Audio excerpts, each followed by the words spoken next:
Agradezco al maestro Daniel Domínguez Aguilar, secretario general del Sindicato de Trabajadores Normalistas de la Educación en Veracruz, su presencia aquí en la jornada. Maestro, pues gracias por aceptar esta entrevista. No, al contrario, el agradecimiento es nuestro por darnos el espacio para poder expresarnos. ¿Qué análisis haría el sindicato de la normal, de la circunstancia educativa de Veracruz? Antes de la entrevista comentábamos que hay varias vertientes. ¿Cuál es la percepción? Sí, bueno, de hecho el sindicato ahorita haría una bifurcación de la problemática. Por un lado está el aspecto de la reforma, el proyecto de reforma educativa en camino, que bueno, le vemos muchos inconvenientes, por un lado. Y por otro estaría todo lo que concierne a la cuestión de pagos, lo que tiene que ver con la seguridad social en Veracruz, como es el Instituto de Pensiones del Estado, el Seguro del Magisterio, los propios recursos de cuotas sindicales, en fin, muchas cuestiones que se han vuelto un cuello de botella porque la Secretaría de Finanzas y Planeación no cumple puntualmente con la obligación de depositar donde debe estar todos los recursos que retiene, porque es la retenedora de los recursos. Entonces serían las dos vertientes, ¿sí? Lo que es la reforma, que pega mucho al maestro, y que bueno, si es así como se plantea, pues es un giro de 360 grados en un sistema que a lo mejor no está tan preparado para afrontar una situación de esa naturaleza, ¿sí? Comenzamos con la reforma, maestro. Sí. Bueno, nosotros en el sindicato nos hemos dado a la tarea de leer con cierta profundidad los alcances que tiene este proyecto. Y nos damos cuenta que uno de los factores que más inciden es el concepto de evaluación, es decir, como que es un concepto al que se colgaron, por decirlo coloquialmente, pero es un concepto de evaluación que tiene que ver más con las cuestiones de orden estandarizado y no es la evaluación que nosotros concebimos como un elemento de mejora, porque la evaluación debe ser para eso, es decir, yo detecto con la evaluación dónde está la problemática y a partir de esa detección yo implemento las acciones para encarar la problemática, sea para resolverla o por lo menos para atenuarla, para vamos a amainar los índices del rezago que padecemos. Respecto al magisterio, bueno, hay mucha inquietud porque efectivamente se pierden conceptos claves como la permanencia en el trabajo, no se habla en ninguna parte de la seguridad social, del derecho que tiene un trabajador a una jubilación digna. En fin, son cuestiones que han generado mucha molestia y que bueno, si nosotros nos enteramos, Oaxaca, Guerrero, Michoacán, pues es donde más se ha exacerbado esta situación, porque bueno, es donde se supone que está el magisterio más combativo, a lo mejor no diría yo que el más consciente, pero por lo menos el más combativo, más se moviliza. El que más se moviliza exactamente, y bueno, pues quiérase que no, todo eso nos pega, porque bueno, podría cuestionarnos la propia base. ¿Qué hacen las dirigencias sindicales en Veracruz, por ejemplo, para hacerle frente a una situación de esa naturaleza? Bueno, de alguna manera todos los sindicatos tienen sus propias formas de encarar la problemática. Hace unos días un sindicato, el Sindicato Estatal de Trabajadores de la Educación, el SETSE, sacó un desplegado en el diario de Jalapa, donde puntualmente analiza qué es qué se afecta en el trabajo, ¿no? Y bueno, una de las cuestiones es que estamos acostumbrados a que uno tiene derecho a un sistema de escalafón para ir ascendiendo, tiene un derecho a una base en el trabajo, tiene uno derecho a una jubilación, etc. Entonces hacen un análisis muy profundo. Se supone que abogados laborales se dieron a esa tarea y bueno, nosotros coincidimos plenamente con ese análisis, porque en efecto es lo que nosotros vemos. Ahí vamos, como que se borra todo derecho laboral. En definitiva, entonces, el análisis que hacen ustedes de la reforma es que finalmente viene a trastocar logros sindicales, buscaría también desarticular el sindicalismo, ¿no? Sí, claro, habría que buscar qué cuestiones positivas tiene, si las tuviera. Lo cierto es que como ha funcionado el sistema educativo, la reforma como se plantea, reitero, es como un giro de 360 grados. Es decir, ya no es nada de lo que era. Entonces, eso es lo que ha generado la inquietud, porque, nosotros no nos oponemos a la evaluación, por ejemplo, pero que sea una evaluación con la intención de mejorar la problemática. Pero una evaluación punitiva, castigadora, amenazante, ¿sí?, que le dice al maestro, si tú no pasas esta evaluación, te corro, una o dos veces te corro. Y no se dice, bueno, te voy a evaluar para ver en qué fallas y voy a implementar desde la parte oficial las acciones necesarias, pues para que tú puedas superar tus propias deficiencias. Eso es lo que nosotros quisiéramos ver en la reforma, que es lo que no observamos, ¿sí? Por un lado, y por otro, aquí en el documento, el gobierno se deslinda de toda responsabilidad, ¿no? A mí no me puedes acusar de nada, no puedes recurrir a tribunales, no puedes recurrir a instancias legales, porque es sin perjuicio para mí como patrón. Eso, por un lado, y por otro, también hay una frase salvadora por ahí que dice, si la capacidad presupuestal permite, es decir, yo puedo proyectar tales programas si tengo dinero para hacerlos.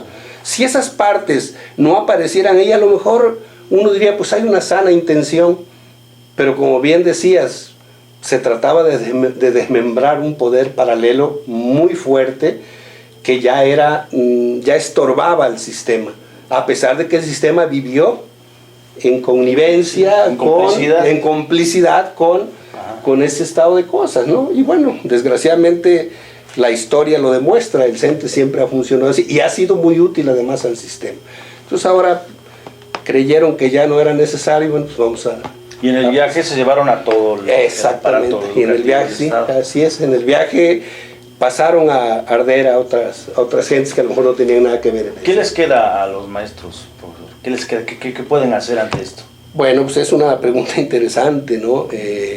A veces uno en la forma de dar una respuesta de esa naturaleza, pues puede sugerir muchas cosas, pero en primer lugar yo creo que el maestro debe estar perfectamente informado de cuáles son las posibles consecuencias si una reforma como esta se lleva como está planteada.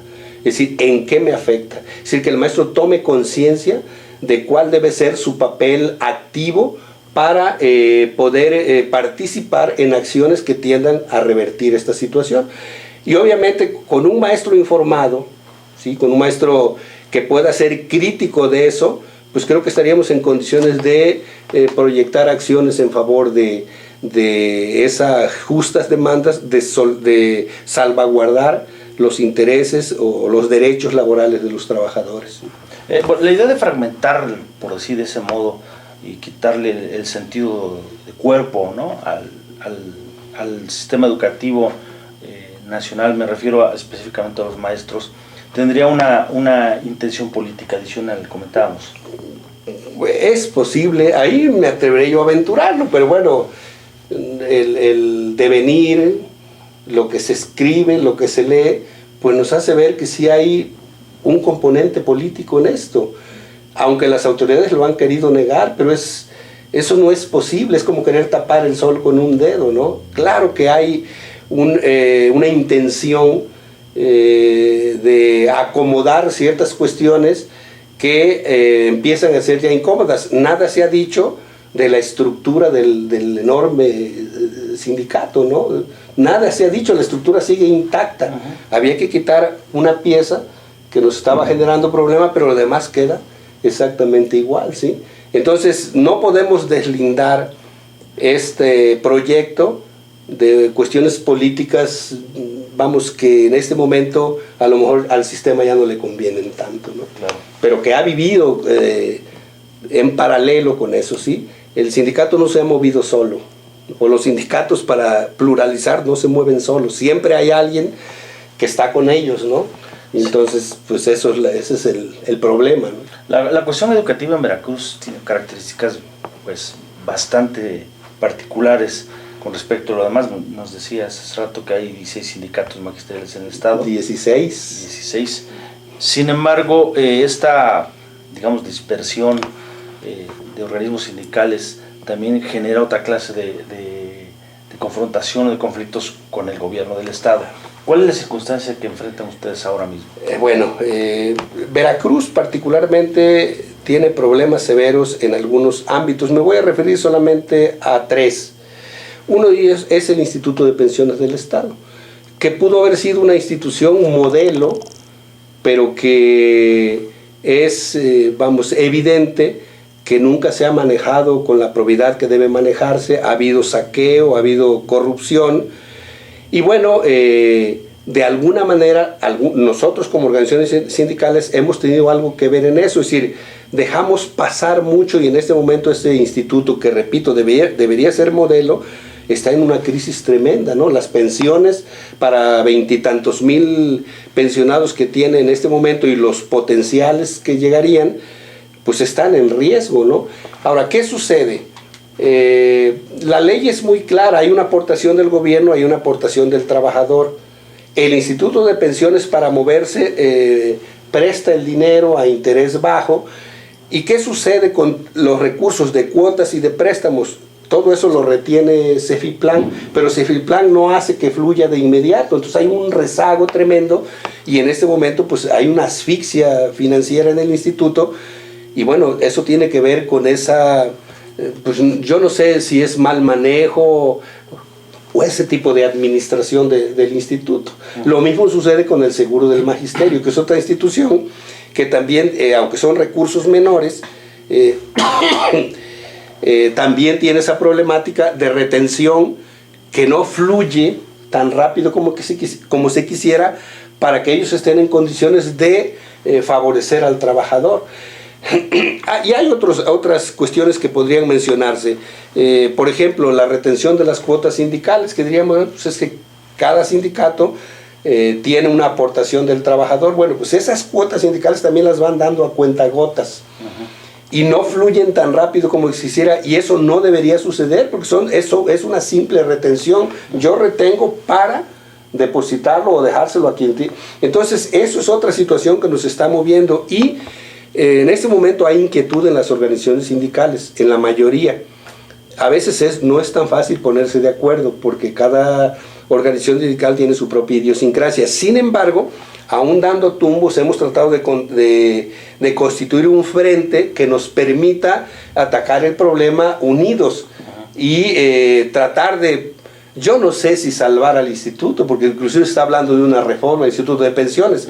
Se está hablando de una reforma que, desde mi perspectiva, creo que es una reforma que debería darse para tratar de airear más al instituto. En eso no nos ponemos de acuerdo, hay criterios encontrados. Pero, esa sería la otra problemática que nos enfrentamos. Por un lado la reforma, y por otro lado las cuestiones meramente locales. Sí, el asunto del Instituto de Pensiones parece que alcanza una magnitud preocupante para las organizaciones sindicales. ¿Puede llegarse a dar la circunstancia de que forman un frente común los 16 sindicatos que buscar una salida a este problema? Sí, bueno, aquí de los 16 yo excluiría al CENTE Federal, que nada tiene que ver con el instituto, pero los demás sí. Yo creo que no hay otra salida. Todos deberíamos estar unidos como un solo frente para buscar entre todos la solución que permita darle viabilidad financiera al instituto y, bueno, darle certeza a quien se pensiona, a quien se jubila, de que puede disfrutar un tiempo razonable esa pensión a que tiene derecho. Como trabajador uno aspira a llegar al retiro en condiciones que no estemos en la zozobra como están ahorita muchos de los jubilados por esa situación que se ha generado en el instituto y que lo ha hecho una institución con severos problemas en este momento, ¿sí? Inclusive de sobrevivencia. Se habla de asfixia financiera, nos dicen que todo está bien, pero en realidad nosotros sabemos que hay mucho problema con el instituto. Finalmente, maestro Daniel, ¿qué tiempo de vida le darían ustedes al instituto si no se hace algo ya pronto? Híjole, pues es que es muy temerario decirlo, pero bueno, hay quien habla de 5 años, hay quien habla de 10 años. La verdad es que manejar un número de años sería incierto, pero sí es preocupación. Inclusive los mismos jubilados en este momento se están organizando para tratar de contribuir ellos también con propuestas que permitan darle luz al gobierno para tratar de buscar la mejor opción para que el instituto pueda seguir desarrollándose como lo fue en su momento de auge, ¿no?